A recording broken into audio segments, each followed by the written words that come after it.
The cheerful brightness of morning light filtering through the windows belied the crisp air beyond. It painted the walls in shades of butter and sunflower. Lenore gravitated toward it as she ran her fingertips along the book spines in Eamon's and her library. She raised her face to the sunshine, bathing in the little warmth it offered. If only she could soak it up and store it away for more difficult times. Hearing footsteps on the stairs, she spun and headed for the doorway. "Good morning." Lenore did her best to sound cheerful. She even managed a half smile. Eamon looked at her for a moment. "Morning." He didn't return the smile. "Would you like to walk to work together?" She took a step forward.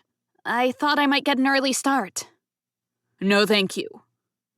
He adjusted his cravat. "I hope you have a good day." He continued out of the house without looking back. Once he was gone, Lenore's face crumpled. It had been this way for the last several weeks. She sank into a stiff leather armchair and allowed herself to weep. "You must accept your feelings," Mina had counseled her. "Allow yourself to process them." Lenore hadn't told Mina, Neil, or the rest of her adoptive family what had transpired between Eamon and herself the night of the Halls of Justice attack. She could tell they had an inkling, however.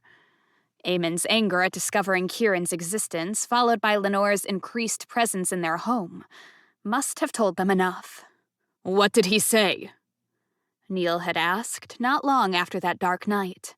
"He's upset with all of us," was all Lenore would betray. She hadn't wanted to risk angering Eamon further by airing their dirty laundry, as Eamon's mother often phrased it. Later, however, she'd told him about Neil's question.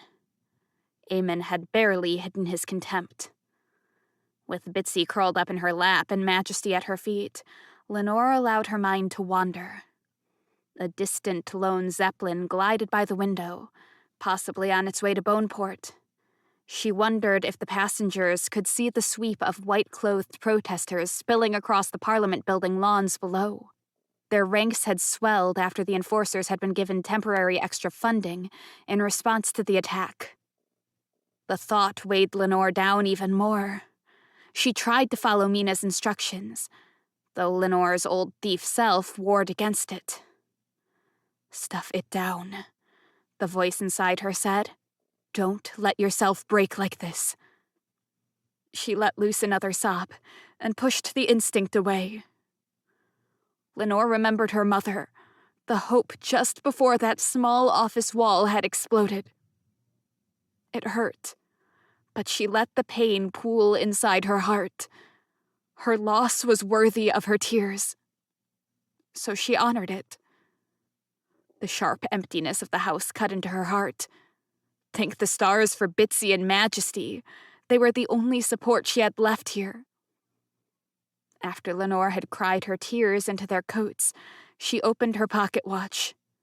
Neil and Mina's precious gift, with its exposed gears and smoked glass face, gave her bittersweet news.